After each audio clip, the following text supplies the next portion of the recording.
put the burden on the backs of the poor people because of our cuts. We're willing to talk. We're willing to negotiate. I know there's individuals that are saying, have you asked the governor? I assure you that the African American community has made numerous efforts to meet with the governor. We have made numerous requests to sit around the table. We have invited her to our various sessions, and she has refused to meet with the African American community. All we're asking is that the governor meets with our community, hear our concerns, know that it's not just about a building, it's not about an individual, it's not about politics, it's about our future, it's about our children, it's about education, it's about the senior citizens. We need to meet and discuss those things. We have no place. She did not cut anybody else like she cut the African Americans. So we thank you on behalf of our organizations, on behalf of our community. We thank you, unions. We thank all of you, the Commission on the Status of Women. We stand with you, and other community partners, we stand with you. Thank you, Reverend Darnell. The next person I'd like to bring up is Mary Molina Mezcal, the former director of the Commission on the Status of Women. Here she is. Mary, I think that was pretty amazing, don't you? Hi, everybody. I am really happy to be representing the Commission on the Status of Women. I served as the executive director for almost 8 years, and let me tell you something. We are not going down without a fight. We have worked on behalf of so many women and girls. Now it's time to fight for ourselves. Let me just say a couple of things.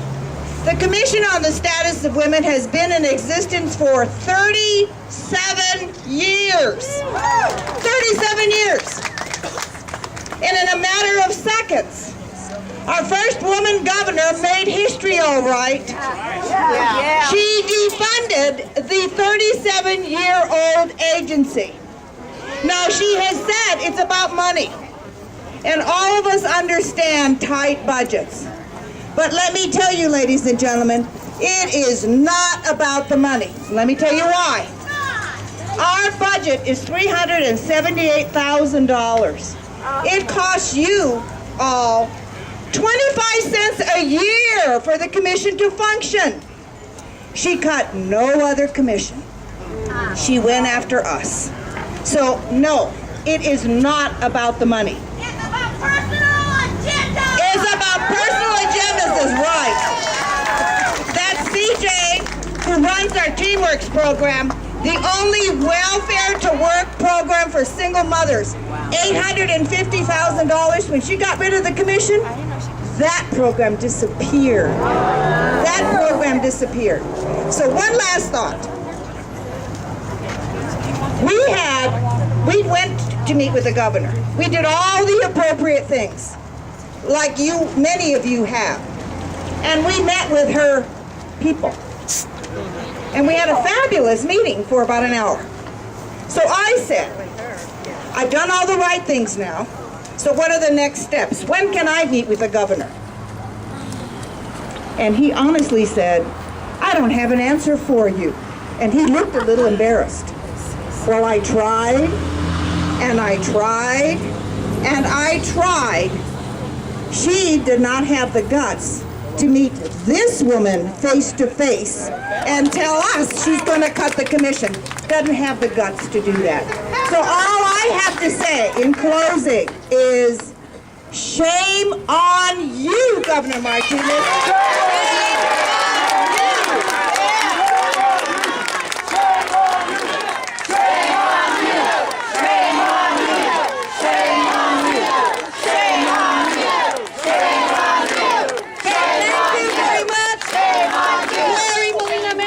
The next person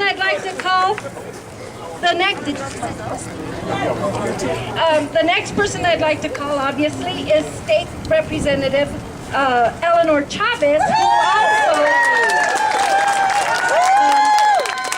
as a very strong advocate for labor and other community, very important issues. Representative Eleanor Chavez, I was going to say Representative Labor. That would be me, right? Good afternoon, sisters and brothers. Thank you all for coming out. I think it's very important for us to remember that we need to continue to raise our voice against what the governor is doing, right? She continues to attack workers. During this session, she supported anti-worker legislation. During this session, she attempted to eliminate the film incentives by saying that we were giving our money to Hollywood and not to our kids. It wasn't about the film industry. It was about an industry that's highly organized. It was about union jobs. She wanted to kill union jobs. She never raised any kind of an issue during the session about the kinds of deductions that the oil and gas industry gets. Does anybody know how much the oil and gas industry got in deductions in the year 2010? $1.8 billion. I'd say they owe us a little bit of our money back. Right? We have a governor who has decided that she doesn't want to bring New Mexicans together. We have a governor who has decided that she wants to drive a wedge between our communities. She went after the immigrant community. She came after workers. She's cut the funding for this beautiful center. She cut the funding for the status on the Commission on the Status of Women. Is there anybody that the governor likes in this state?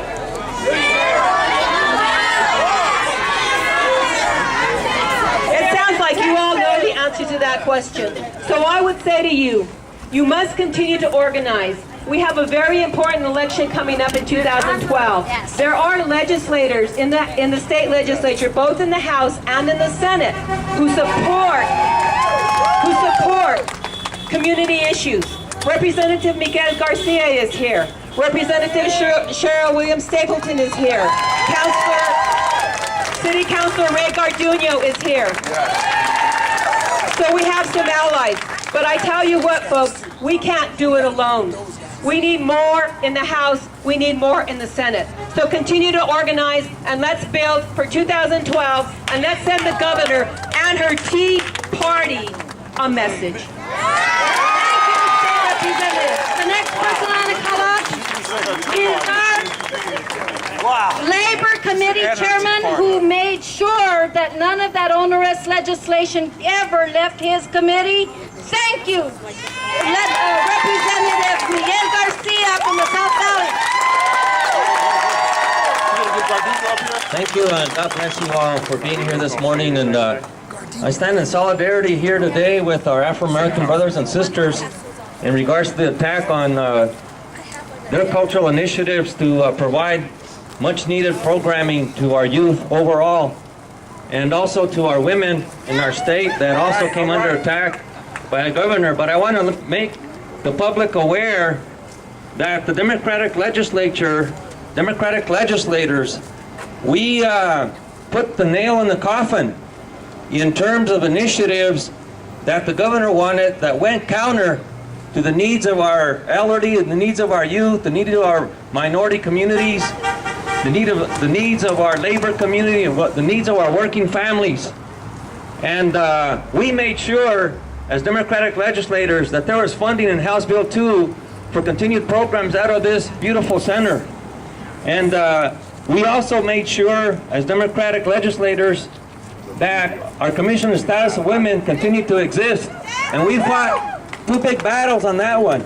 We fought a bill in my committee to do away with the Commission on the Status of Women, and that went down on a purely party vote. 5 Democrats, 4 Republicans. And there was as many people in that committee hearing, not only in the committee hearing, but outside, as there are people here today, just on that one issue. And we led that same battle to eliminate funding for the Commission on the Status of Women, again on the floor, in almost a 2.5-hour debate. And we won out on that battle as well. But now it's not just in the hands of the legislature to do what's right. I think it's in the in the hands of all concerned individuals that want to see the continued initiatives that we fought so hard. This was not an easy battle. This center was not an easy battle. This was a protracted war to be able to have what we have here. And thanks to the leadership of Representative Cheryl Williams Stapleton, it would have not come about any other way. But again, it was not an easy battle. And that's what we have to our advantage, is that what we've won in terms of rights, for human rights, for civil rights, for minority nationalities in our state, for labor, for working families, has always been a protracted battle. And we're not done, because we have a governor that again is putting barriers in the way of moving our state forward and in moving people forward to realize the freedom and also to cherish life in our state and our community. So again, thank you for being here, thank you for taking a stand, and thank you for moving forward as we've done historically in the state legislature.